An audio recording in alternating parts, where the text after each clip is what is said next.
Bienvenue. Aujourd'hui, on explore ensemble une source assez particulière. Elle propose une lecture vraiment très symbolique de la Bible. Oui, bonjour. C'est une source qui en fait essaie de tisser des liens assez surprenants entre la création, la vie de Jésus et puis ce que l'auteur voit comme la fin des temps. C'est ça, une sorte de grande chronologie cachée avec une structure très très organisée. C'est assez fascinant comme démarche. Tout à fait fascinant et assez dense aussi, il faut le dire. Le texte brasse beaucoup de passages de l'Ancien et du Nouveau Testament. Et il construit quoi au juste? Une chronologie cosmique, c'est ça? Exactement. Le cœur de l'affaire, c'est le chiffre 7.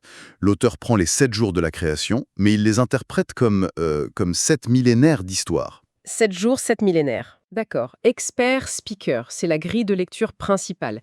Et donc, notre but aujourd'hui, c'est un peu de décrypter cette logique, de comprendre comment l'auteur arrive à ces significations. Host speaker. Alors, cette idée, un jour égale 1000 ans, ça vient d'où exactement? C'est biblique, ça? Oui, tout à fait. L'auteur s'appuie sur un passage bien précis dans la deuxième épître de Pierre, chapitre 3, verset 8, qui dit qu'effectivement, devant le Seigneur, un jour est comme 1000 ans. Ah, d'accord. Et il prend ça au pied de la lettre, en quelque sorte. Il l'utilise comme une clé d'interprétation fondamentale, oui. Il l'applique directement aux 7 jours de la Genèse. Donc pour lui, le récit de la création, c'est pas seulement le début, C'est aussi une sorte de plan pour toute l'histoire. exactement, une prophétie qui couvre 7000 ans. Chaque jour de la Genèse devient un millénaire d'histoire humaine et, disons, divine. C'est une application assez audacieuse de ce verset. Et alors, dans ce grand schéma, Jésus, il arrive quand? Ah, sa place est absolument centrale. Selon cette lecture, sa venue sur Terre, l'incarnation, ça correspond au 4e jour de la création. Le 4e jour, donc le 4e millénaire. C'est ça. Et rappelez-vous, dans la Genèse, le 4e jour, c'est le moment où Dieu crée les luminaires, le soleil, la lune, les étoiles. Ah oui, c'est vrai, le lien est... Assez direct pour l'auteur. Il fait le parallèle avec les évangiles qui parlent de Jésus comme la grande lumière ou la vraie lumière qui éclaire tout homme. Je vois. Donc l'arrivée de Jésus n'est pas un hasard, elle était comme programmée dès le début, dans ce 4e jour symbolique. Expert speaker. C'est exactement l'idée défendue par la source. L'arrivée de la lumière principale au milieu de cette semaine cosmique. C'est intéressant comme parallèle avec les luminaires. Et je crois que le texte va encore plus loin en interprétant des paroles même de Jésus. Oui, tout à fait. Il y a ce passage dans l'évangile de Luc où Jésus dit qu'il doit chasser des démons et guérir aujourd'hui et demain, et que le 3e jour, il sera consacré où il attendra la perfection. Oui, Luc 13. Comment la source lit-elle ça? Pas littéralement 3 jours, j'imagine. Non, pas du tout. Pour l'auteur, ces 3 jours symbolisent les 3 millénaires qui suivent l'arrivée de Christ. Donc le 4e millénaire, c'est son aujourd'hui. D'accord. Le 5e millénaire, c'est son demain. Et le 6e millénaire, c'est le 3e jour, où il atteint cette perfection. Et cette perfection atteinte au 3e jour, donc à la fin du 6e millénaire, ça représente quoi concrètement? C'est lié à l'accomplissement total de son œuvre et surtout à la restauration complète de ce que la source appelle l'image de Dieu. L'image de Dieu, comme dans la Genèse, quand l'homme est créé à l'image de Dieu? C'est ça. L'idée est que cette image a été abîmée, mais que par l'œuvre du Christ, pendant ces millénaires symboliques, elle est restaurée chez les croyants qui lui sont fidèles. Et la fin du 6e millénaire marquerait l'achèvement de cette restauration? Voilà. La pleine manifestation de cette image de Dieu chez ceux qui suivent Christ jusqu'au bout. C'est cet accomplissement qui, d'après le texte, prépare le repos du 7e jour, le sabbat millénaire. D'accord, le cadre temporel se précise. Mais il y a aussi des symboles forts qui reviennent sans cesse. L'eau, par exemple, elle semble jouer un rôle crucial. Expert speaker. Ah oui, l'eau est partout. C'est un symbole très ambivalent mais essentiel ici. D'un côté, c'est clairement la purification, le baptême, par exemple. Le passage, la nouvelle vie. Exactement, mourir au péché pour renaître. Mais l'eau, c'est aussi le jugement, le chaos originel. L'exemple le plus fort, c'est le déluge. Que le texte situe quand, du coup? Logiquement, au 2e jour? Oui, au 2e jour millénaire. Donc traverser l'eau, c'est une épreuve indispensable pour survivre, pour atteindre quelque chose de nouveau. Un peu comme les Hébreux qui traversent la mer Rouge ou le Jourdain. Tout à fait. Ce sont des figures de ce passage obligé, de la mort à la vie. Une purification pour entrer dans la terre promise ou pour que cette image de Dieu émerge en quelque sorte des eaux du chaos. Mais il y a une autre facette de l'eau, plus sombre. Oui, l'autre face, c'est la mer, l'abîme, les profondeurs. C'est le domaine des forces hostiles à Dieu. Le texte cite des passages où Satan ou des monstres comme Léviathan sont liés à ces eaux agitées. D'accord. L'endroit d'où vient le danger. C'est ça. Le lieu de l'opposition. Donc l'eau, c'est à la fois purification et danger. Une tension intéressante. Et face à l'eau, il y a la terre ferme, qui apparaît le 3e jour dans la Genèse. Quelle symbolique ici? Si l'eau, c'est le chaos et le passage, la terre qui émerge, c'est la stabilité, le fondement. C'est là que la semence peut être plantée. La semence, C'est-à-dire, la parole de Dieu. l'auteur fait le lien avec la parabole du semeur dans Luc. Sur une terre stable, la parole peut prendre racine et porter du fruit. Les fruits de l'esprit peut-être, comme chez Paul. Exactement, le texte y fait référence. Donc la terre, c'est le lieu où l'image de Dieu, l'humanité fidèle, peut grandir, s'établir. L'Église aussi est vue comme émergeant sur cette terre. Mais cette terre, elle n'est pas complètement sûre non plus, si. Je pense au récit de la Genèse, elle produit aussi des bêtes. Absolument. Et c'est là qu'on retrouve une tension, comme avec l'eau. Le texte note bien que cette terre produit aussi des bêtes le 6e jour, Et comment l'auteur interprète ces bêtes de la terre? en s'appuyant sur d'autres textes comme le livre de Daniel qui parle de bêtes symbolisant des empires. Ah oui, les pouvoirs politiques. C'est ça, les royaumes terrestres souvent hostiles aux croyants. Donc la terre est le lieu de croissance pour l'image de Dieu, mais aussi le lieu d'où sortent des oppositions terrestres. Et le rôle de l'image de Dieu, c'est de dominer ces forces. Selon Genèse 1, oui. Dominer sur les forces hostiles, qu'elles viennent de la mer, symbole du chaos, ou de la terre, symbole des pouvoirs politiques. D'accord, cadre temporel, symbole eau terre. Venons-en à un autre passage clé pour l'auteur, les noces de Cana. L'eau changée en vin. Comment ça s'intègre? Ah, Cana, c'est un point d'ancrage majeur. C'est lu de façon très allégorique, à la fois sur le plan du temps et sur le plan spirituel.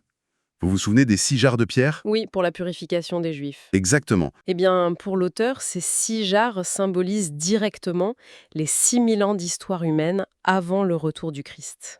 Au speaker, 6 jarres, 6 millénaires. Hmm. C'est précis comme parallèle. Très précis. Une jarre par millénaire. Et l'eau dedans, c'est l'instrument de purification qui était disponible pendant ces 6000 ans. La parole, les rites, l'ancienne alliance. Mhm. Et le fait que Jésus dise de les remplir jusqu'au bord, lors de ce mariage qui a lieu le 3e jour, Mhm. ce 3e jour qui renvoie encore à la fin du 6e millénaire, dans cette logique, Tout à fait. ça signifie que le temps est accompli, que cette phase de purification par l'eau est terminée, les 6000 ans sont pleins, Et là, miracle. l'eau devient vin, le fameux bon vin servi en dernier. Il représente quoi, ce vin? Alors, ce vin, c'est quelque chose de qualitativement supérieur à l'eau. Pour l'auteur, il symbolise 2 choses essentielles combinées. D'une part, le sang de Christ, le sang rédempteur, La coupe de la Seine, l'alliance nouvelle. c'est ça.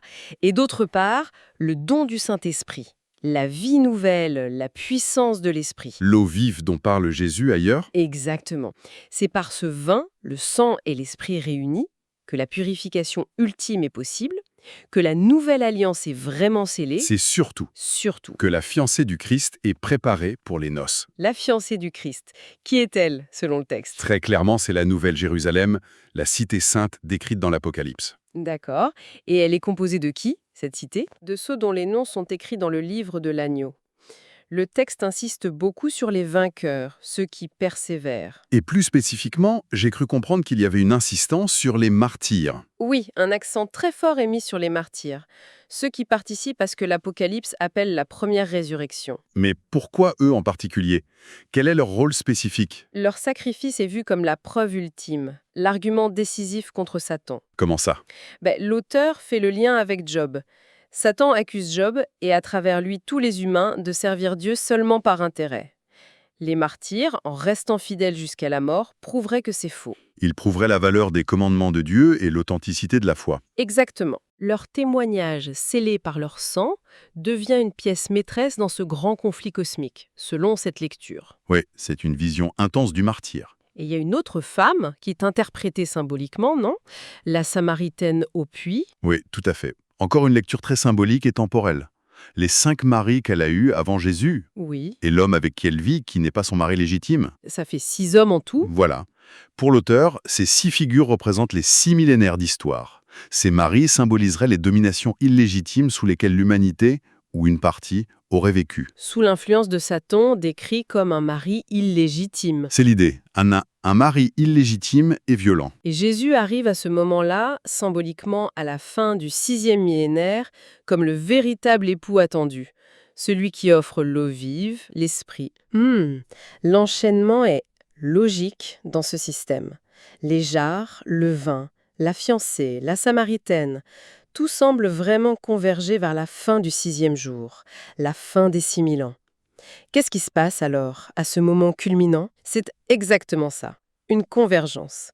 La fin du 6e millénaire, c'est l'achèvement de la restauration de l'image de Dieu.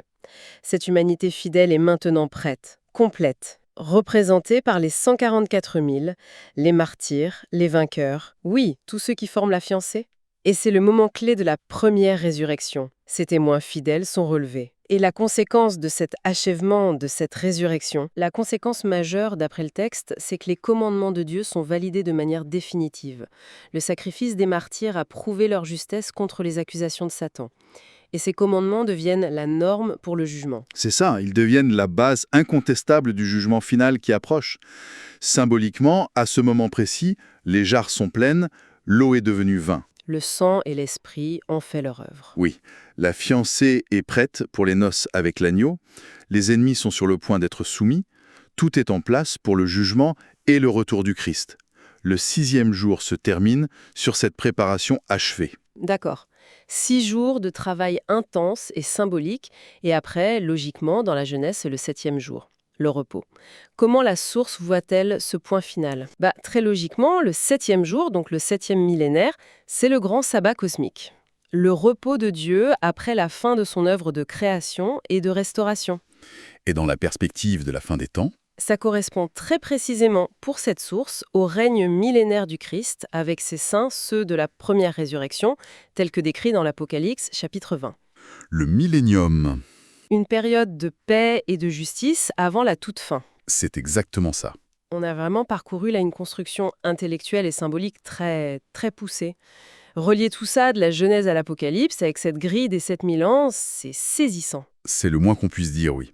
Ce qui est frappant, c'est cette conviction d'un plan divin incroyablement détaillé, où chaque événement biblique s'inscrit dans cette grande semaine cosmique. Et le point culminant, c'est cette préparation de la fiancée à la fin du 6e millénaire. Expert speaker.